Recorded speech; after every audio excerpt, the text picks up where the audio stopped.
Hare Krishna, Krishna Krishna, Hare Hare, Hare Rama, Rama Rama, Hare Hare. Hare Nama, Hare Nama, Eva Kevalam, Kalau Nastyeva, Gatiranyata. No other way, no other way, no other way in this age of Kali Yuga except by chanting the names of the Lord, chanting the names of the Lord, chanting the names of the Lord. So all glories to those who have brought us into this conception. All glories to all those who have given us this opportunity to understand the message of Mahaprabhu. Of course, all glories to Lord Chaitanya Mahaprabhu, Radha and Krishna combined. The greatest wealth with Krishna, the greatest wealth with Radharani, the two combined as Gauranga have come to distribute to everybody, left, right, north, south, everywhere, Krishna Prema, a joy which cannot be found in this world, a joy which is not only everlasting, it is ever increasing. And Mahaprabhu has arranged all this through his devotees, and his parshas means his eternal associates, as well as the recruited aspirants, those who are coming sincerely in search for him. Mahaprabhu is engaging all of these in this Harinam Sankirtan Yagya, the sacrifice for this age. And in this way, by good fortune, those of us who have got contact with their teachings through their books, through their devotees, through their online lectures, recorded, etc., then here we are. We've got this introduction, this beginning to our devotional journey. Except for devotional service, there is no actual liberation. And the only way to get liberation is devotional service. In Mahaprabhu's instruction to Sanatana Goswami, he's giving two things very similar to the only two things we have to do. We have to always remember Krishna and never forget Krishna. And in a similar verse, Mahaprabhu is telling Sanatana Goswami that nobody gets actual liberation without devotional service. And with devotional service, one gets liberation. So a similar kind of expression, the positive and the negative, that without devotional service we cannot achieve, but with devotional service we must achieve. So Bhakti Yoga means devotion. It doesn't mean making ourselves into a cassette player or whatever, a record player, which playing again and again a sound. The sound is to be chanted with the devotional mood. And when the opportunity comes to serve, to do activity for the satisfaction of the devotees, then we can consider that the prayer, if any, which is attached to the name is, may I be engaged in seva. My request, my prayer is to be engaged in seva. And seva engagement means to be engaged in the service of the devotees. So we are in 2020, lots of things taking place around us. When we're not busy, we have a tendency, everybody, to start to try to speculate or to think, oh, why is this happening? Why is that happening? But we cannot understand ourselves the reason for any particular activity that takes place. As Guru Maharaj explains, that thunderstorms, plagues, that earthquakes, all sorts of things take place, but we only have a view of that from our standpoint. But our standpoint is very tiny, and we don't have the full perspective of any circumstance. And the full perspective is only known by Krishna. With one activity, he covers many other activities. We had the good fortune, the opportunity to be with Srila Govinda Maharaj on some occasions when he saw some episodes of the Mahabharata, a very long serial which was posted on Indian television, and I heard in other countries too around the world. But Srila Gurudev, sometimes I was sitting with Gurudev in a devotee's house, a very respectable devotee's house that Gurudev would see on Sundays because he was a working devotee. His name was Sanatan Prabhu. Gurudev had much regard for him. And we were sitting in his house and the television was on, and I am trying to understand what is happening on in what pastime is happening of the Mahabharata, which was in that series form. And I can recognize, okay, this person is Arjuna, this person is Krishna, etc. But what was actually happening? And then once or twice I would ask to Gurudev, actually what's taking place here? And then from one incident there, Gurudev is explaining why that incident is taking place, what is taking place, and all the different causes that come to make up that one particular activity. So now this is a Leela of Mahabharata. So everything, including this world of catastrophes, of apparently good things, apparently bad things, everything that happens here has a reason. That it is not just a random activity that takes place. And the devotees always will see the hand of the Lord behind everything. The environment is friendly, and the only difficulty is with ourselves. Now, in this age, devotees are searching, where is the pure, where is the pure, where is the perfect person, where is the perfect shelter? And almost like a legend, we hear that Shukadev Goswami was described as legendary, like a legend. He is this great soul who was born and fully realized from birth, and he immediately went off to the jungle, and he has no touch with this material world. He was regarded as a wonderful, like a special person, that if we get his association, then we will feel ourselves most fortunate. And of course they were. This is how Srimad Bhagavatam happened.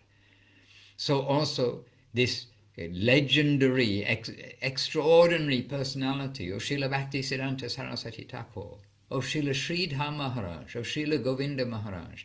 And devotees are asking, so where can we find this extraordinary nature of personality today? And Guru Maharaj is giving us many indications and clues how to view our present environment at every step. And he really brought harmony to the whole situation after the disappearance of Srila A.C. Bhaktivedanta Swami Prabhupada. And by circumstance, by Krishna knows why, he knows the circumstance, then we were very much involved, if you like, first hand there with Guru Maharaj when we are trying to understand the shelter, what is devotional service. And Guru Maharaj very affectionately and very strongly presenting to us how we must be inoffensive. We must not judge anybody, judge any circumstance. Everything is coming for our good. And there is something I'd just like to read for you, because we get encouragement, and some things like stand out when we hear or read the words of Guru Maharaj, Gurudev from different places. And so here's just a short excerpt. It's from the Centenary Anthology. And Guru Maharaj is really giving us some perspective of our situation in this world and how to view everything around us. We must make always the best of whatever is around us. And here some words of Guru Maharaj. These have the most value, of course, rather than what I will say myself. We are always introducing Srila Sridhar Maharaj, introducing Srila Govinda Maharaj, and praying to you to please try, and to myself, please try to see the substance of their teaching and put into practice always, not as knowledge, but this is our life's map, our life's destiny drawn out, how to make our life's destiny come to its proper fruition. So Guru Maharaj, Srila Bhakti Rakkhak Sridhar Dev Goswami Maharaj, and he is saying, those who come to Krishna consciousness are all patients. Patients, as in a hospital patient. Those who come to Krishna consciousness are all patients. This is not a place of normal, healthy persons, but it is a place for patients who are being purified through a course of treatment. And that process is called sadhana bhakti. And then a devotee asks to Guru Maharaj, so where are the doctors, Maharaj? Srila Guru Maharaj replies, there may not be expert doctors, but there are so many students in the process of learning, and they are practicing accordingly. You cannot expect absolute knowledge everywhere. So, of course, naturally Guru Maharaj is expanding on this, but this helps give us some perspective about our current situation, where we are in the world. And in this actual talk too, Guru Maharaj does indeed give that quote of how we have to make the best, he's using the English expression, best of a bad bargain. But immediately I don't have that exact part in front of us. But we are, yes, I don't immediately have that in front of me. But here we are, we're in the world with the connection with the devotees, and we have to appreciate that each are trying to help each other along the way. And Guru Maharaj said at that time, after he'd come to Nityananda Prabhu to take permission, as it were, for his blessing to establish Sri Chaitanya Saraswat Mat in Koladeep, in Navadip, then he got that strong message from Nityananda, but oh, why will I give mercy to you if you are not distributing what you have to others? And then Guru Maharaj said he had to think seriously, and he about the position of distributing to others, giving initiation. And so Guru Maharaj up to that point had not been giving initiation. But then he said, I had to think seriously, and we have to think that everybody may not be fully qualified to find a doctor who knows everything. Then that is not possible, or very rare. You'll get a doctor who knows everything about the nervous system, the digestive system, the mental system, all the different parts of the medical science. And even in any particular department, research is always going on. And Guru Maharaj also says about research in this world. We think we've found the end of, for instance, researching into nuclear science. But we may find that we never find the end of nuclear science. Guru Maharaj gives an example about sand, about one grain of sand. We can have generations after generations researching into the qualities of one grain of sand, and still not find the end of that qualities. So full knowledge is not available everywhere. That's reserved. It's reserved for Krishna and some very special souls. However, a doctor, when he's practicing medicine, he may not know everything, but he will, within the limits of what he knows, he will distribute and will try to assist the patients. So here we are patients, we have come for treatment, and we've been given the treatment, we've been given the medicine, the diet, the exercise, and we are as a family, as Gurudev was always, Srila Govinda Maharaj was always mentioning to us, we are the family, and we're the family of Guru Maharaj. We are the family of the founder Acharya of our temple, Sri Chaitanya Saraswat Mat. This is Srila Guru Maharaj, Srila Bhakti Rock Sridhar Maharaj. Gurudev is giving us access to him, presenting us him. And Srila Gurudev, he is the expert doctor who has been trained under that guidance of Srila Guru Maharaj. So Guru Maharaj's techniques, Guru Maharaj's nature, Guru Maharaj's medicine, diet, He has seen how Guru Maharaj has dispensed, and Gurudev giving this to the whole world very generously. And Gurudev and Guru Maharaj, it's not that with their disappearance they have not left anything behind. Of course not. They have left so much behind. And they've left that deposited in the hearts of the devotees. So many devotees.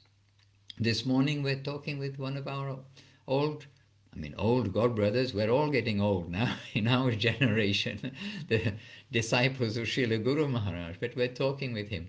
And in the devotees' hearts, then our Guru Maharaj and our Gurudev, they have deposited so much in their hearts.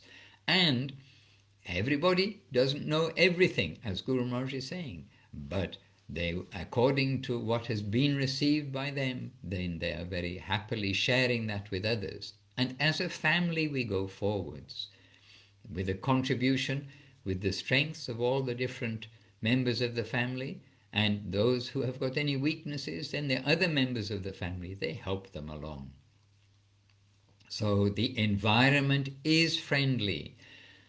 Our gurus live in the hearts of their disciples. We must try to keep association with the devotees. We must try to extend that and share that.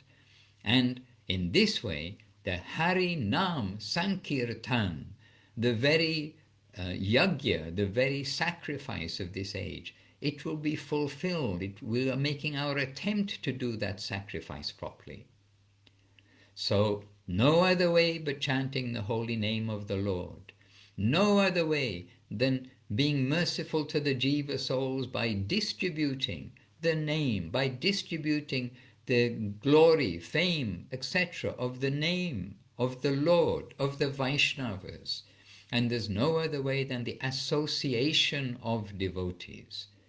These items, these particular highlights have been given repeatedly. Practically every page sometimes, every chapter, every book, every lecture. So much we are hearing these emphasized. So with full respect to all devotees, old and young, full respect to all of our guardians, to the scripture, to the association, to the opportunity whenever it arises to render direct service to the devotees, making all of these the treasures of our lives. Then let us continue. Let us try to continue another few days, another day, another hour, another however long it will be, but we need to try to not postpone, but we need to try to keep all of these things at the top, so we continue in devotional life with the holy name, with the devotees. My few words from today, and let us appreciate every devotee, not to look at any fault, only look at their qualities. And there are so many qualities in the hearts of the devotees. We worship that, and we pray for the devotees' grace at every step. Jai wonderful Srila Bhakti Sundar Govinda Maharaj ki Jai. Jai wonderful Srila Bhakti Rockok Sridhar Goswami Maharaj ki Jai. And Jai wonderful Srila A.C. Bhaktivedanta Swami Prabhupada ki Jai. Bhagavan Srila Bhakti Siddhanta Saraswati Thakur ki Jai. All of our dear Sri Rupanuga Guru Vaga ki Jai. And all the Vaishnavas, my first of all ki Jai, and my humble obeisances. Vancha kalpatarubhyascha, kripa sindubhya evacha, patitanam pavanebhyo, Vaishnavebhyo, namo namaha. My dandavat to you all. Hare Krishna.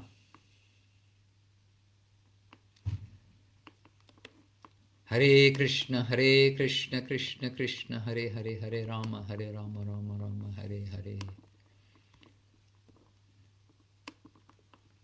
Always takes a little while to click, please excuse me. Govinda, Govinda.